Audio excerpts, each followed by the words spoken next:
Hemos dicho que cada creyente está enfrentando una batalla espiritual, pero esta batalla espiritual es una batalla que Cristo ya obtuvo por nosotros, ya venció esa batalla. Es responsabilidad de cada creyente solamente defender la victoria que Cristo alcanzó en esa cruz del Calvario al haber resucitado. Entonces, Efesios capítulo 6, versículo 10 al 13 vamos a estar leyendo, y mientras lo encuentran en sus Biblias vamos a orar para que Dios nos hable en esta mañana. Padre, gracias por tu palabra, gracias por la oportunidad de estar en este lugar. Señor, pedimos que el día de hoy tú hables a cada una de las personas que estamos aquí reunidos y también a las personas que nos ven a través de las redes sociales. Que tu Espíritu Santo nos ayude a entender lo que nos quieres decir y sobre todo, Señor, a aplicar lo que vamos a estudiar en esta mañana. Te damos gracias, Señor, en el nombre de Jesús. Amén. Efesios capítulo 6, entonces, versículos 10 al 13. Recuerden traer su Biblia física, es muy importante. Dice: por lo demás, hermanos míos, fortaleceos en el Señor y en el poder de su fuerza. Vestíos de toda la armadura de Dios para que podáis estar firmes contra las acechanzas del diablo. Hemos dicho, ¿verdad?, que Pablo es insistente a que los creyentes se puedan vestir de toda la armadura, no solamente unas partes. Y que la fortaleza para hacer frente a las acechanzas, otras versiones dicen maquinaciones del enemigo, lo encontramos cuando nos ponemos la armadura de Dios. Y hemos estado diciendo que parte de esa armadura obviamente es el compromiso con Dios, la santidad con Dios, la paz que hemos recibido a través del sacrificio de Jesús, que ahora podemos estar en paz con Él, ¿no? Dice: vestidos de toda la armadura de Dios para que podáis estar firmes contra las acechanzas del diablo. Una de las razones por las cuales cristianos viven en derrota y viven en desánimo es porque no se preparan para la batalla. No son cuidadosos al momento de enfrentar a su enemigo espiritual. Dice: porque no tenemos lucha contra sangre y carne, sino contra principados, potestades, gobernadores de las tinieblas de este siglo, contra huestes espirituales de maldad en las regiones celestes, ¿verdad? A veces pensamos, bueno, mi enemigo es la persona que está a un lado de mí, es mi vecino, es mi esposa, es mi esposo, es mi hijo, es mi jefe, es mi patrón. Y aquí lo que está diciendo es que nuestro verdadero enemigo no es alguien de carne y hueso.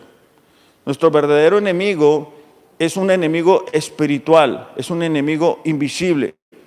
Y si nosotros no entendemos esa parte, vamos a estar peleando con la gente equivocada, vamos a estar peleando la batalla equivocada. Entonces, versículo 17, ya estamos terminando con la armadura, dice: por tanto, tomad la espada del Espíritu, que es la palabra de Dios. Es muy interesante cuando estudiamos la palabra espada, porque es una palabra que proviene de machaira y era muy común en el tiempo de los romanos. Esta machaira, que era una espada más bien pequeña de 15 o 30 centímetros. Quizá nosotros estamos familiarizados con las espadas muy grandes. La espada muy grande que a veces nosotros podemos ver es la palabra ranfaya y es una espada muy grande, pero aquí se refiere a machaira, que medía aproximadamente 15 a 30 centímetros y eran las espadas que los soldados portaban en su diario caminar, y era la espada que utilizaban también para una pelea cuerpo a cuerpo. Entonces, esto es debido a que necesitaban hacer un corte muy preciso. De hecho, cuando nosotros miramos que Jesús va a ser arrestado, en Mateo 26, 47, dice que los soldados romanos llevaban su espada, estaban utilizando esta misma palabra para una espada de 30 a 15 centímetros. Es la misma palabra con la que Pedro, ¿se acuerdan que Pedro corta la oreja del soldado? Es la misma palabra, es la palabra machaira. Entonces, también dice, ¿verdad?, que es la palabra del Espíritu, es decir, es espiritual. la armadura es espiritual y la palabra es un arma espiritual que nosotros vamos a utilizar. Pero algo muy interesante es que el significado de palabra es rema y significa una afirmación específica. Déjenme les explico. La palabra de Génesis Apocalipsis es la palabra logos, es el conocimiento amplio de la palabra. De Génesis Apocalipsis es logos, es todo. Pero cuando se utiliza la palabra rema, tiene implicaciones específicas a una situación.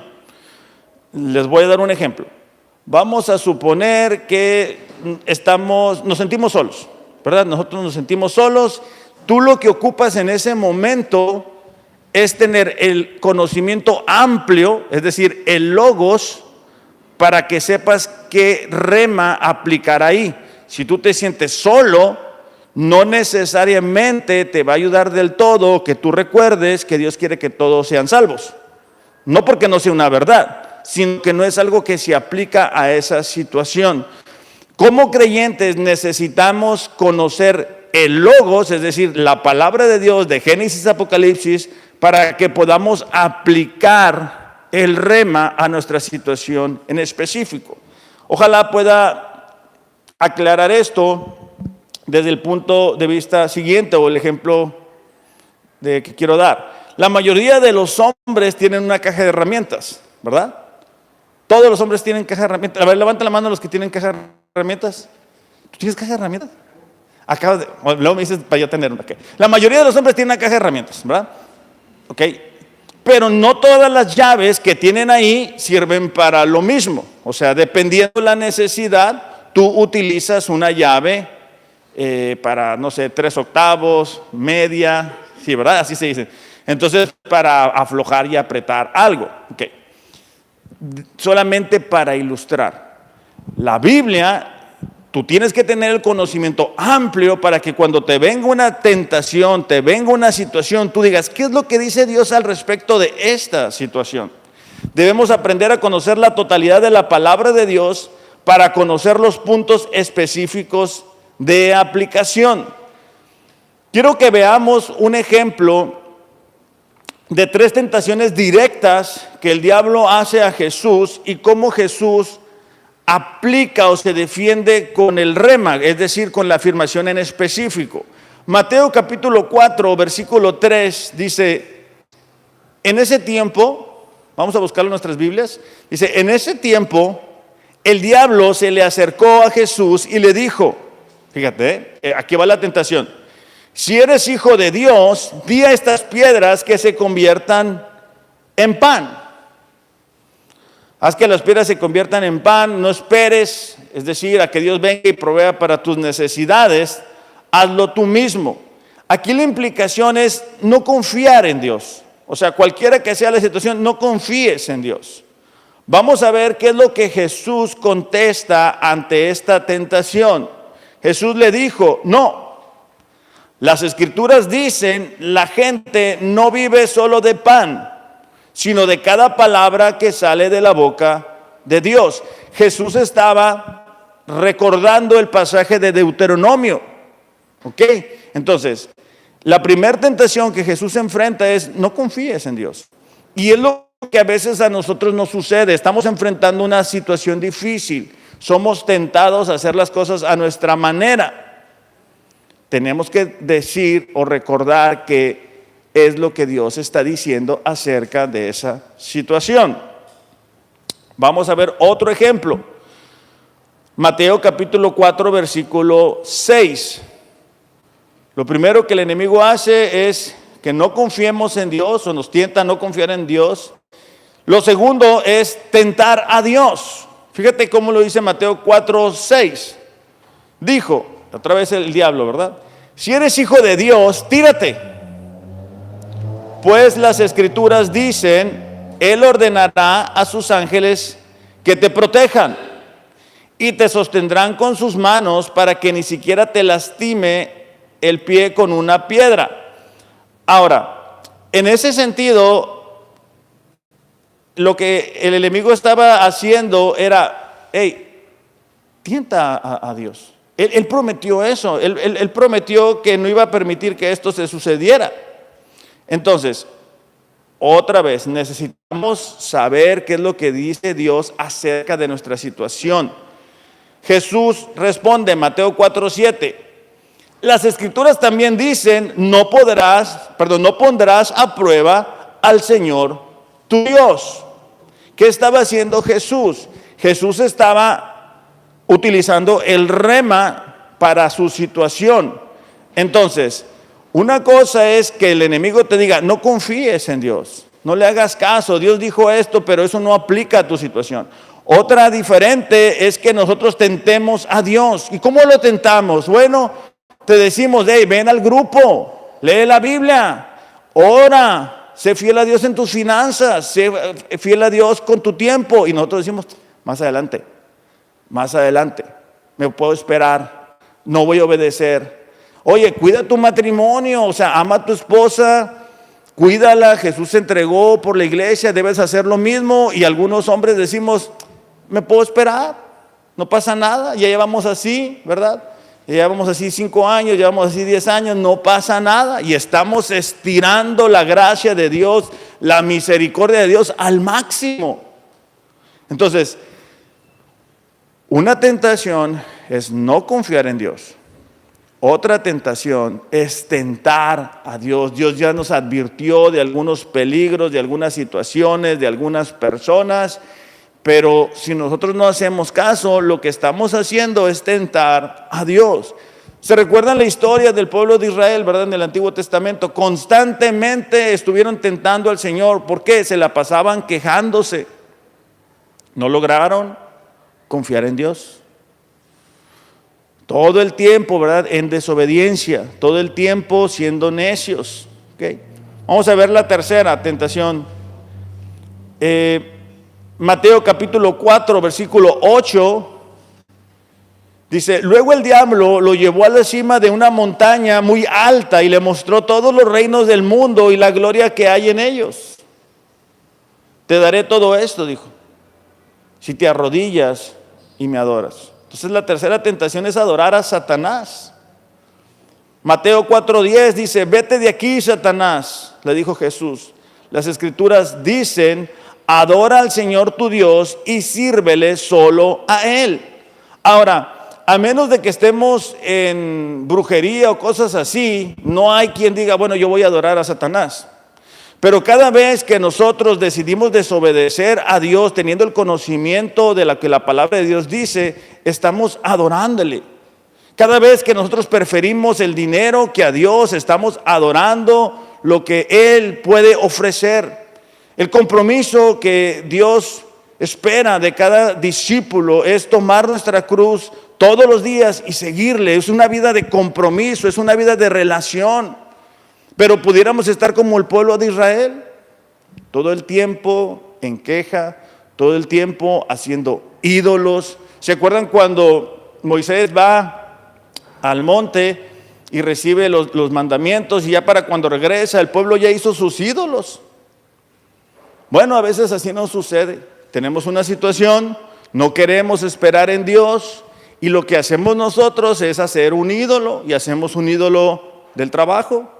Hacemos un ídolo de las personas, hacemos un ídolo de la televisión. Nada de eso es malo en sí. El trabajo es bueno. El problema es cuando el trabajo nos impide o permitimos que nos impida tener una vida de devoción hacia Dios. Ahora que estamos en el libro de la búsqueda de Dios, que estamos en el último capítulo, que habla de la vida de la devoción a Dios. Entonces nos damos cuenta cuán importante es buscar a Dios todos los días. El rema, que es la afirmación en específica a una situación, va a ser el resultado de que yo pase tiempo con Dios todos los días. O sea, si yo enfrento una situación, una tentación, y yo no he leído la Biblia, yo no sé lo que Dios me está diciendo en la última semana, 2 semanas, mes, un año, y estoy con un compromiso tibio, fácilmente voy a ser derrotado por la tentación. O sea, en ese momento tú no tienes el tiempo de, espérame, diablo, déjame, no me acuerdo dónde dejé la Biblia, déjame ir a buscarla, quitarle las telarañas que hay encima y entonces encontrar un pasaje, estudiar el pasaje, creer el pasaje, aplicar el pasaje. No, ya, el enemigo ya te pasó por encima. Por eso es que la palabra es espiritual, porque cuando vienen esos pensamientos de, hey, no confíes en Dios, no seas fiel a Dios en tus ofrendas, no se lo des. Tú tienes que tener algo en específico acerca de esa situación. Cuando el enemigo viene y te tienta y te dice, ya divórciate, hombre, que estás batallando. Esos son dardos del enemigo. Y cuando uno tiene, hablando del matrimonio, bueno, pues si las cosas no funcionan, pues a fin de cuentas nos separamos, ¿no? Pues no pasa nada. ¿Qué es eso? Es un ataque del enemigo. Es un plan B, no es algo que Dios diseñó. Lo que Dios dijo es, ¿verdad? Lo que yo he unido, que no lo desuna el hombre. Se fundieron en un mismo ser. Eso es lo que Dios dice acerca del matrimonio. Cuando hablamos de prioridades, Mateo 6:33 dice, ¿verdad? Buscad el reino de Dios y su justicia y todo viene por añadidura. Eso es lo que Dios dice. Entonces, si yo quiero la añadidura, yo necesito que el reino de Dios se establezca en mi vida, en mi matrimonio, con mi familia, en mi iglesia. Y entonces las otras cosas vienen. Entonces, pero otra vez, si yo no tengo una vida de devoción, si yo no oro, si no tengo tiempo, si no estoy leyendo nada, si todo el tiempo estoy en el trabajo, todo el tiempo estoy pensando en las situaciones, en las deudas, en los problemas, en las cosas que no están funcionando, bueno, el enemigo te va a atacar y te va a vencer. Porque ya cuando viene la tentación, ya no es el tiempo de ir a buscar. Ya ahí es el momento donde ya tú tienes que responder, ¿verdad? Ahora, algo que nosotros pudiéramos pensar es, cualquier persona tiene acceso a una Biblia. O sea, aún los incrédulos tienen Biblias. Entonces, ¿en qué sentido es que nosotros tenemos esta espada que nos defiende en esta batalla? 1 Corintios capítulo 2, versículo 14 y 15, dice así. ¿Ya lo encontraron? 1 Corintios capítulo 2, versículo 14 y 15. Pero dice, los que no son espirituales, es decir, la gente que no ha nacido de nuevo, no pueden recibir estas verdades de parte del Espíritu de Dios. ¿Por qué no? Todo les suena ridículo y no pueden entenderlo. Porque solo los que son espirituales pueden entender lo que el Espíritu les quiere decir. Entonces, lo que aquí nos está diciendo es que aunque un incrédulo pueda tener la palabra de Dios, es decir, pueda tener una Biblia, no va a entender lo que este libro dice porque se debe de discernir a través del Espíritu Santo. Y cuando lo lee, se le hace ridículo, se le hace que no tiene sentido, se le hace que es algo fuera de lugar. De hecho, Jesús mismo hace una declaración que separa de alguna manera a los creyentes de los no creyentes. En Juan capítulo 8, versículo 47, dice así: los que pertenecen a Dios, es decir, los creyentes, escuchan con gusto las palabras de Dios. Escuchan con gusto las palabras de Dios. Pero ustedes no las escuchan, dice, porque no pertenecen a Dios. Entonces, una manera en que nosotros podemos saber si alguien ha nacido de nuevo o no es la manera que trata la palabra de Dios. Si una persona no tiene interés por leer la Biblia, si una persona no siente ese deseo por leer la palabra, entonces esa persona no ha nacido de nuevo. A veces que confundimos, ¿verdad? Decimos, bueno, voy a leer la palabra porque dice que el que permanece en la palabra es verdaderamente el discípulo. Y eso es al revés. O sea, el discípulo es el que permanece en la palabra. No es contrario. Entonces, cuando es necesario estar diciendo, oye, lee la Biblia, oye, lee la Biblia, oye, lee la Biblia, y no lo hacemos, es porque el Espíritu Santo no está habitando en el corazón de una persona, no tiene ese deseo. H.P. Barker, en una ilustración, dijo esto. Un día, él se describió a sí mismo mirando por una ventana y viendo un jardín lleno de plantas y flores. Y él dijo, vi 3 cosas en el jardín. En primer lugar, vi una mariposa. La mariposa era hermosa e iba a una flor y de ahí volaba a otra flor y de ahí volaba otra flor.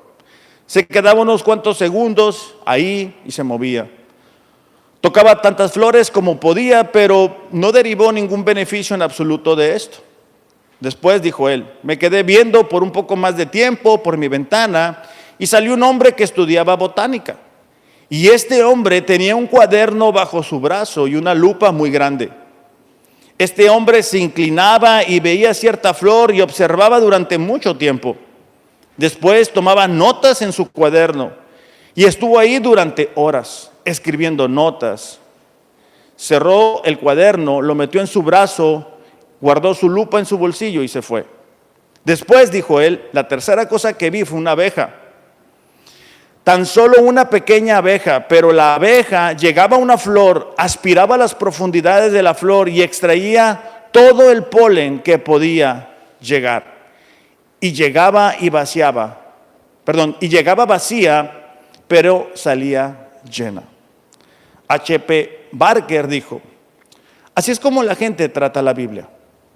Existen aquellos que simplemente vuelan de un sermón hermoso a otro sermón hermoso, de una clase a otra clase, de un estudio a otro estudio, cayendo aquí, cayendo allá, sin traer nada ni obteniendo nada.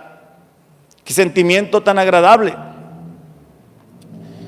Después están los que son como estudiantes de botánica espirituales, quienes toman muchas notas, que están tratando de asegurarse que toda la ortografía esté correcta, pero no tienen la capacidad de extraer nada de las flores. Es un ejercicio meramente teórico, es decir, exterior. Después están las abejas espirituales, quienes extraen de toda flor preciada todo lo que se encuentra ahí para poder producir la miel que los hace tan bendecidos para aquellos que los rodean. Entonces, cada uno de nosotros determina cómo trata la palabra. Podemos pasar, y lo hemos dicho antes, de estudio en estudio, se está terminando la búsqueda de Dios. Fue un libro desafiante, ¿verdad? Hubo martes de frío, martes de confrontación, martes que algunos estábamos llorando por lo que Dios nos estaba hablando, pero se está terminando. Y vamos a empezar otro material con los hombres y cada uno de nosotros va a tomar la decisión de cómo lo enfrenta. ¿Qué tanto podemos obtener de la palabra de Dios? La palabra de Dios que se expone aquí cada domingo, cada día de reunión es la misma. Lo que hace diferente es la condición del corazón. Jesús, ¿verdad? Diciendo la parábola del sembrador, dijo, bueno, el sembrador sale, pero algunos, la palabra es ahogada por tantas cosas que hay que hacer, ¿verdad? Del trabajo, el dinero, la renta, la luz, el agua, el celular, la escuela, la comida, todo eso. Y entonces escuchamos un mensaje, decimos, qué bien, pero salimos de aquí, ¿y qué empezamos a hacer? A olvidar la palabra de Dios. Entonces viene el enemigo y nos va a tentar y no hay una espada que nos defienda. La espada es tanto defensiva como ofensiva.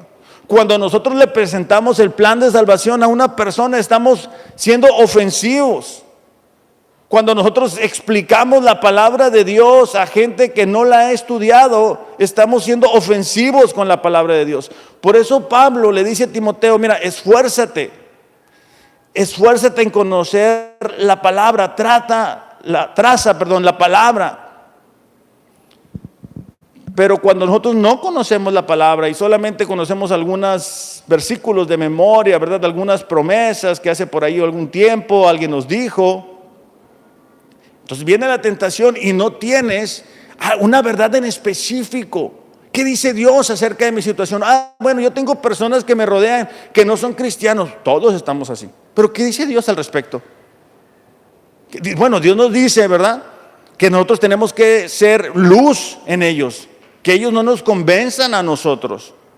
Y entonces yo tengo el rema, yo tengo la verdad que puedo aplicar a esa situación en específico. Oye, yo tengo un problema con mi esposa. ¿Qué dice Dios al respecto? Bueno, que debemos de amarnos unos a otros. El esposo debe protegerla, debe cuidarla, debe de proveer para la esposa, y la esposa debe ser la ayuda idónea. Bueno, cada quien tiene la parte que le corresponde. Pero otra vez, si yo no estudio la palabra, si yo no tengo un compromiso real, si no la entiendo, entonces pues el enemigo va a venir, nos va a dar una sacudida y nos va a dejar otra vez ahí. ¿Se acuerdan cuando el escritor de Hebreos, capítulo 5, versículo 11, dice, bueno, es que muchos de ustedes ya tienen mucho tiempo, con una Biblia bajo el brazo, oyendo a una iglesia. Deberían de ser maestros, pero no lo son. Están donde mismo. Están donde mismo, y es necesario, ¿verdad?, alimentarles con Gerber espiritual. No logran pasar a cuestiones más importantes, más relevantes. ¿Por qué? Porque todo el tiempo tienen la necesidad de ser alimentados. Cuando nosotros tenemos un bebé, pues es muy bonito ver al bebé, ¿verdad? Pero va creciendo y ya quiere otras cosas, y que ahora quiere verdura, y ahora ya quiere carne, y ahora ya quiere tamales, y ahora dices tú, híjole, ¿verdad? ¿Por qué? Porque está en crecimiento. Pero hablando espiritualmente, no necesariamente es lo que sucede, es lo que debería de suceder, ¿verdad? Pero hablando espiritualmente otra vez, es necesario de, hey, vente, vamos a leer la Biblia, échale ganas. Fíjate lo que dice Pablo en 2 de Timoteo 2:15, esfuérzate para poder presentarte delante de Dios y recibir su aprobación. Sea un buen obrero, alguien que no tiene de qué avergonzarse y que explica correctamente la palabra de verdad. Y eso no tiene nada que ver con verdad. Bueno, si yo no soy el pastor y yo no predico, yo no me tengo que trazarla. No, sí, porque alrededor nuestro hay personas que no conocen la palabra, o hay gente que cree que conoce la palabra de una forma equivocada. Y entonces cuando nosotros conocemos la palabra, podemos explicarles y llevarlos a la verdad. Ahora, en los minutos que nos restan, quiero ver con ustedes cómo la palabra nos va a ayudar, ¿no? Primero, es una fuente de verdad. Juan 17:17 dice así, hazlos santos con tu verdad. Jesús está orando al Padre y dice, enséñales tu palabra, la cual es verdad.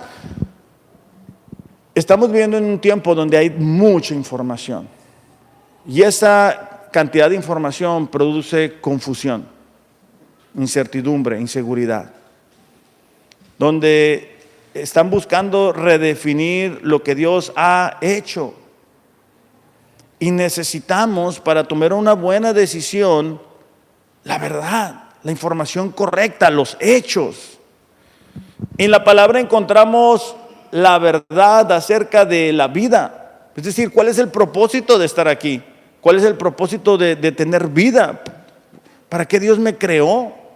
¿Será que Dios me creó para ser un trabajador y ganar mucho dinero y tener cuenta? ¿Será de eso que se trata la vida? ¿De qué se trata? ¿Será que Dios me alcanzó a mí para que yo condene a la gente que está a mi alrededor que no conoce a Dios? ¿Será de eso de lo que se trata? ¿O será que Dios me puso en ese lugar de trabajo para que yo le comparta a mis compañeros de lo que Dios ha hecho en mi vida? ¿Cuál es la verdad de la vida? Eso lo encontramos en la palabra. También en la palabra encontramos la verdad acerca de la muerte. A veces pensamos en la muerte como algo muy lejano. algo que no nos va a suceder.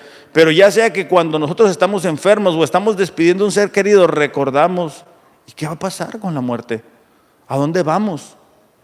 ¿Quiénes vamos? ¿Quiénes no? La palabra también nos cuenta la verdad acerca del cielo, del infierno,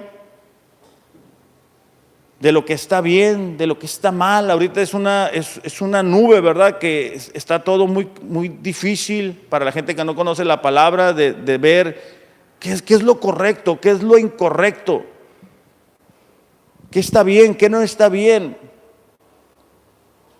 La verdad acerca de nuestra relación con Dios. Hemos escuchado, ¿verdad?, que gente conocida dice, no, yo conozco a Dios y yo oro a Dios. ¿Pero a qué Dios? ¿Cuál Dios? No, sí, yo me concentro y medito y declaro y llego a un lugar y lo declaré una vez y ya se me cumplió. ¿Eso qué es? Entonces, la relación entre el hombre y Dios es a través de Jesucristo. No es a través de que alguien diga unas cuantas palabras al aire. Pero otra vez, tenemos que conocer la palabra. La verdad acerca de todo lo que se necesita, ¿verdad? Oye, yo tengo un problema económico, yo tengo un problema con mi esposa, yo tengo un problema con mis hijos, yo tengo un problema con alguien que no conoce de Dios, yo me siento solo, yo me siento sola, yo tengo esta necesidad. ¿En dónde encontramos la verdad? Porque a veces cometemos el error de buscar consejo en una persona que ni siquiera conoce a Dios, en lugar de ir a la palabra, a la verdad, y vamos con el amigo o la amiga que nos va a decir lo que queremos escuchar, ¿verdad? Tenemos un problema de matrimonio y vamos con la amiga que no necesariamente es una buena fuente de la verdad. Y entonces, pues lo que nos va a transmitir, pues son sus ideas. Entonces, necesitamos ir a la fuente de la verdad. Número 2, es la fuente de la felicidad. Lucas 11:28 dice, bienaventurados o felices son los que oyen la palabra de Dios. ¿Verdad que todavía le falta un pedazo ahí? Y la obedecen. Si nosotros queremos experimentar la felicidad de Dios, necesitamos escuchar la palabra de Dios, pero también obedecerla. Si buscamos la felicidad en los lugares equivocados, no la vamos a alcanzar plenamente. Si la buscamos otra vez en el trabajo, en algo que estamos haciendo, en los hobbies, ahí no la vamos a encontrar. Porque es algo pasajero, es algo temporal. Entonces, la Biblia es la fuente de la felicidad y eso no implica que como cristianos no tengamos problemas, porque eso es lo que a veces hace como que cortocircuito con la gente, ¿verdad? Y bueno, aquí dice que todo voy a prosperar y mira cómo estoy. Bueno, nos falta conocer la palabra de Dios para darnos cuenta que hay procesos que tenemos que atravesar, que hay momentos en los cuales Dios está probando nuestra fe, que está queriendo tratar con nuestro carácter, con nuestras motivaciones, con nuestras prioridades. Pero también recordar que Dios utiliza la vida de sus hijos para mostrar su gloria a las demás personas. Y muchas veces eso implica el sufrimiento. Pero de lo que nos podemos alegrar es que tenemos la esperanza de que tenemos un Dios. Y ya sea en esta vida o en la que sigue, nos vamos a reencontrar con Él. La gente que no conoce a Dios no tiene esperanza. Lo único que tiene es el poco tiempo que le queda aquí en esta tierra. Y cuando tú no conoces a Dios, estás desconectado de lo que te da propósito. Y estás buscando, ¿verdad?, la felicidad en algo, en alguien. Y lo alcanzas y luego no te das cuenta que no es ahí la felicidad. Ahora que estamos leyendo Eclesiastés, ¿verdad?, que Salomón dice, bueno, todo es vanidad. Fíjate, el hombre que tuvo sabiduría, que tuvo riquezas, y dice, todo esto es vanidad. Entonces, cuando otra vez enfocamos nuestra felicidad en algo que está fuera de Dios, nos vamos a frustrar. También la palabra es una fuente de crecimiento. Primera de Pedro 2:2. Vamos a buscarla en nuestras Biblias. Primera de Pedro 2:2. Dice, desead como niños recién nacidos la leche espiritual no adulterada para que por ella crezcáis. El crecimiento espiritual se da cuando nosotros nos exponemos a la palabra de Dios y la palabra de Dios nos cambia, nos transforma, nos santifica y crecemos espiritualmente. Ahorita que veníamos en la mañana, pues gracias a Dios veníamos con tiempo, pero me tocó ver cómo un carro, hay dos carriles, ¿verdad? Pero de repente alguien inventa un tercer carril y el tercer carril es el carril de la derecha, que no existe.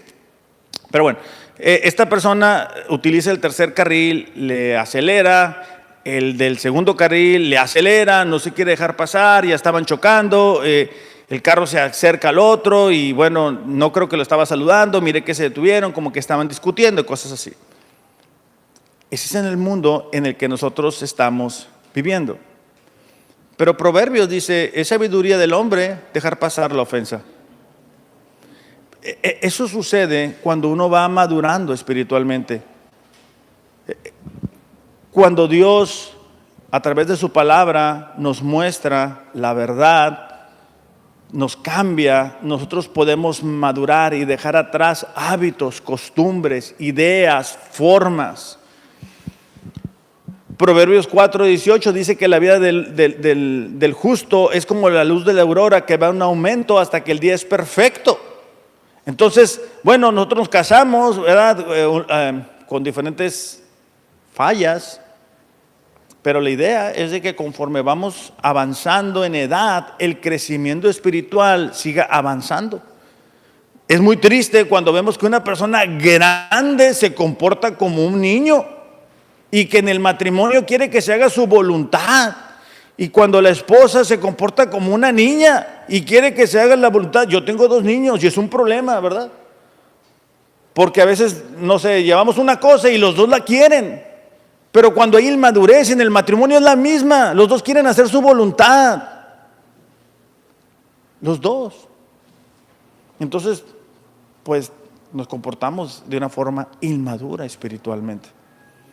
Y madurez espiritual no es decir, no, pues es que no, yo soy, ¿verdad? El apóstol Pablo ya ha leído la Biblia muchas veces. No, eso no es madurez espiritual. Madurez espiritual es cuando nosotros agarramos este libro y con esto decimos, mira, la palabra de Dios dice esto. No para hacer nuestra voluntad, o sea, no para decir, mira, tú estás mal. Se los digo por experiencia. Yo recuerdo en mis primeros años de matrimonio que yo utilizaba la Biblia para hacer ver a mi esposa que estaba equivocada. Entonces, no se trata de eso. Madurez espiritual es que nosotros tomamos los principios de la palabra de Dios y los aplicamos a nuestra vida diaria.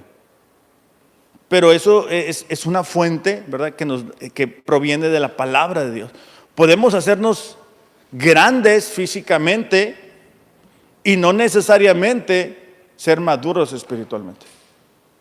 Hay personas que tienen muchos años, otra vez, de asistir a una iglesia y tú ves su vida y es una muestra de inmadurez. Las respuestas, la forma en que tratan la palabra, la forma en que tratan la iglesia, la forma en que tratan a la esposa, que tratan a los hijos. Esto es impresionante, el nivel de inmadurez. Es como cuando, bueno, yo creo que ustedes no, ¿verdad? Pero algunas personas iban a la escuela y se la pinteaban, ¿verdad? Pensando que engañaban al sistema. Iban a la escuela pero no entraban y no aprendían nada. Y luego venía el examen y, bueno, oh sorpresa. Es lo mismo. Estamos en un tiempo, ¿verdad? Estamos en una situación difícil y entonces después nos enfrentamos con situaciones muy complicadas. No tenemos tiempo para Dios y luego viene una prueba y de repente sí tenemos tiempo para Dios.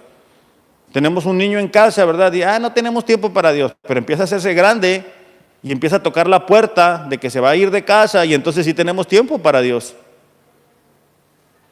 Y eso no debería de ser así. Entonces, la madurez espiritual proviene de pasar tiempo en la palabra de Dios.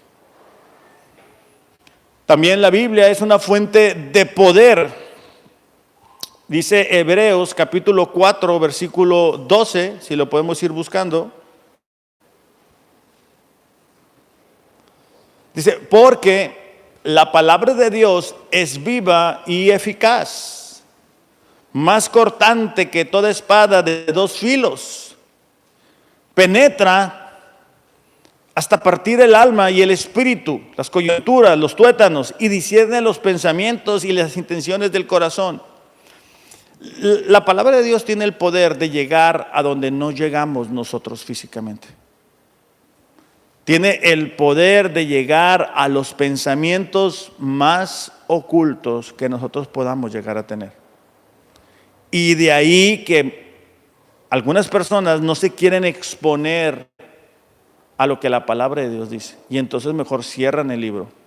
Porque al momento que lo leemos, Dios nos habla. Dios nos muestra lo que estamos haciendo equivocadamente. Pero también nos da el poder, hablando espiritualmente, para hacer frente a la vida de una manera distinta. ¿Por qué? Porque a lo mejor alguien en esta mañana dice, yo me siento sola en este día. Yo no tengo nadie, yo no tengo quien me acompañe. Bueno, la palabra tiene el poder de fortalecerte, el poder de levantarte, el poder de animarte, el poder de darte esperanza, el poder de mostrarte un Dios que todo lo puede. Entonces, pero otra vez necesitamos exponernos a la palabra para que la palabra de Dios entre hasta lo más profundo. Un error que cometemos es decir, bueno, voy a leer la palabra mientras tengo mi teléfono inteligente a un lado, ¿verdad? Y suena un mensaje y dejo de leer y me distraigo y paso un mosco y me dio hambre y ahora voy al baño y así pues no vamos a estar como la mariposa del ejemplo, ¿verdad? De la ilustración de un lugar a otro y no vamos a traer nada. Es muy bonito poder platicar, por ejemplo, en los grupos que tenemos en la semana, que decimos, oye, mira, tú miraste esto, sí, fíjate, yo miré este pasaje. Yo miré este pasaje y me llamó la atención aquí. O los servidores que tenemos un grupo de WhatsApp y cada día alguien comparte de lo que Dios le habló. Ah, mira, fíjate lo que le habló a Dios, a esta persona, yo no lo había visto así. Entonces, la Biblia es una fuente de poder. También para ayudarnos a entender lo que Dios quiere hacer a través de nuestras vidas. Para poder dejar atrás hábitos. No, yo soy así, siempre he sido así, siempre he sido bien enojón y aquí nada más lo que yo quiero se va a hacer. Oh, mira, todo está mal a mi alrededor. No, para eso no es la Biblia. Es el poder para hacer las cosas según la voluntad de Dios.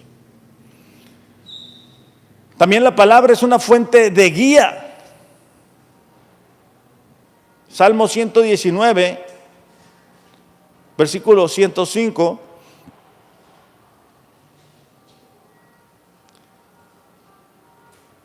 dice así, lámpara es a mis pies tu palabra y lumbrera a mi camino.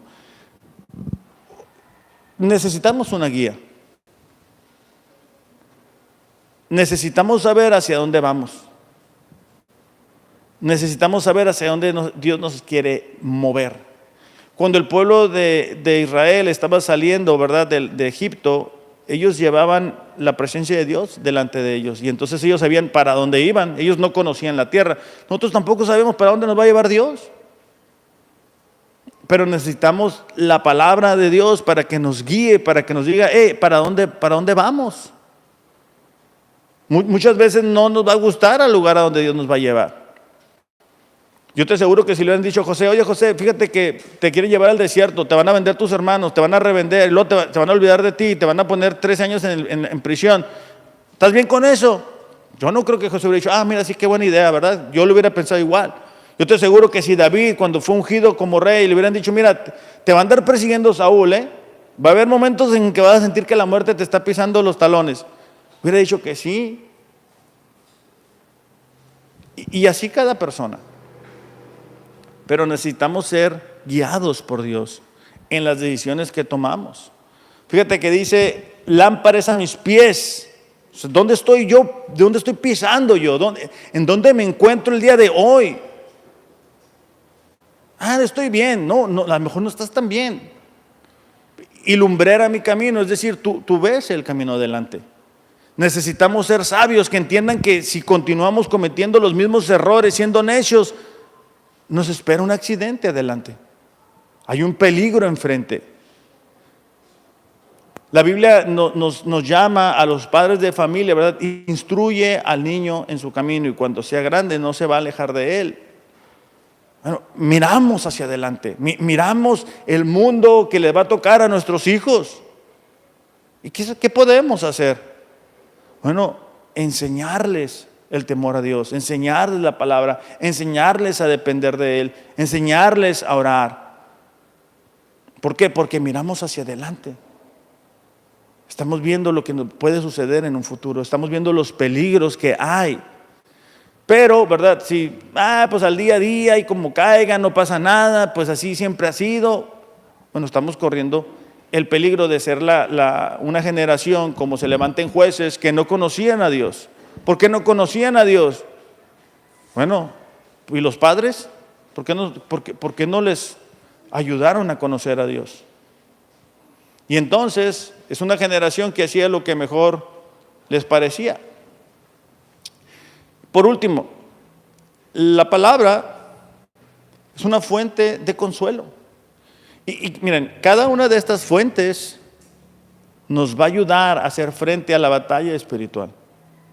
Porque el enemigo nos va a llevar, como dijimos al principio, a no confiar en Dios. Nos va a llevar a tentar a Dios. Fuente de consuelo es la palabra Romanos 15:4. Dice así: tales cosas se escribieron hace tiempo en las Escrituras para que nos sirvan de enseñanza. Y las Escrituras nos dan esperanza y ánimo mientras esperamos con paciencia hasta que se cumplan las promesas de Dios. Es decir, aquí nos está diciendo que lo que nosotros encontramos en la palabra está escrito para enseñarnos, para ver cómo es que Dios trató con un José, con un David, con un Moisés, con un Abraham, con un Job, con un Pablo, con un Timoteo, con una iglesia, con un Pedro, con un Juan, con los discípulos. ¿Qué es lo que Dios hizo con ellos? ¿Cuál fue su manera de tratar con ellos? Vemos que es un Dios relacional, no es un Dios indiferente. Es un Dios que quiere todos los días que nosotros nos podamos acercar a Él. Pero no es un Dios de domingos, es un Dios de todos los días, es un Dios de buscarle para que podamos tener la palabra de Dios. Por eso es que nosotros no podemos tener felicidad. ¿Por qué? Porque la estamos buscando en el lugar incorrecto. No podemos tener consuelo. ¿Por qué? Porque la estamos buscando en el lugar incorrecto. No podemos crecer espiritualmente. ¿Por qué? Porque no la estamos buscando. La palabra de Dios tiene el poder de ayudarnos a defendernos de los planes del enemigo, de las situaciones que estamos enfrentando. Y es un arma que nos permite defendernos de los ataques como Jesús lo hizo con Satanás. Porque el diablo se sabe la palabra. Por eso es que hay tanto falso maestro que tú puedes encontrar en YouTube. Pero si tú no disciernes lo correcto de lo incorrecto, vas a cometer errores. Por eso es que escuchamos de tantas situaciones difíciles en nuestro mundo. Porque la gente ha perdido la brújula, ya no sabe lo que es correcto, de lo que es incorrecto, de lo que es blanco, de lo que es negro. Y en medio de toda esta confusión, Dios no nos deja así, iglesia. Dios nos entrega su palabra para que nosotros podamos decir, bueno, ¿qué es lo que Dios está diciendo acerca de esto? Podemos estar enfrentando situaciones que para nosotros son nuevas y nos causan miedo, y nos causan incertidumbre, y nos causan inseguridad. Pero para Dios no es nuevo. No importa la situación que estemos enfrentando, cuando nosotros nos exponemos a la palabra de Dios, y tú miras a un David que muchas veces estuvo en peligro de perder su vida y cómo él derramaba su corazón, ¿verdad? Delante de Dios en oración, nos ayuda a nosotros también a sentir la confianza y decir, ¿sabes qué? Voy a decirle a Dios lo que hay en mi corazón. Cuando nosotros otra vez nos sentimos solos, ¿verdad? Y recordamos la promesa que Dios nos dice, hey, nunca van a estar solos. Yo siempre voy a estar con ustedes. Bueno, en medio de la situación que estemos enfrentando, podemos estar seguros que Dios está con nosotros. Que necesitamos acomodar o reordenar nuestras vidas. Es una realidad. Por eso es que la palabra de Dios es la verdad que nos ayuda a sacar cosas que no son correctas, motivaciones, prioridades que no deberían de estar ahí. No sé si a ustedes les sucede, pero en casa de cuando en cuando que hacemos limpieza, te das cuenta cuánto cochinero tenemos. Y esto lo tenemos por si acaso se llega a necesitar. No, que esta boleta la tenemos de hace 3 años, pero por si acaso. Y cuando andamos buscando un papel nunca lo encontramos, porque entre tanta cosa que tenemos es difícil. Bueno, en la vida espiritual es así. El enemigo otra vez va a tentarnos a no confiar en Dios. Va a tentarnos a que vayamos y pongamos a tentar a Dios y a estirar su gracia, a estirar su misericordia, y nos va a llevar a que adoremos al enemigo. Entonces es el deseo de Dios que en esta mañana cada uno de nosotros pueda decir: ¿sabes qué? Mira, yo aquí tengo la palabra, esta es mi espada, con esta me voy a defender, con esta yo voy a saber cuál es la verdad. Necesito una sabiduría para esta o aquella situación. ¿Cómo le hago? Bueno, aquí lo vas a encontrar. Vamos a orar para que Dios nos ayude a poder aplicar lo que estamos estudiando. ¿Sale? Padre, te damos gracias en esta mañana por tu bendita palabra, Dios. Gracias porque a través de ella podemos conocer la verdad, podemos experimentar de tu consuelo, podemos tener la guía que necesitamos. Señor, ayúdanos a tomar con seriedad tu palabra. Ayúdanos, Señor, a que podamos realmente exponernos ante ella. Que tu palabra sea, como dijo el salmista, lámpara a nuestros pies y lumbrera para nuestro camino. Dios, perdónanos porque muchas veces nos excusamos diciendo que no tenemos tiempo para ti, para tu palabra. Y actuando de esa manera, Señor, quedamos expuestos a un enemigo que como un león rugiente busca devorarnos. Ayúdanos, Señor, a ser intencionales en el estudio de tu palabra. Te damos gracias, Señor, por ello, en el nombre de Jesús. Amén. Iglesia, que tengan un excelente domingo. Recuerden, busquen a Dios a través de su palabra. Los amo, pero Dios les ama más. Gracias.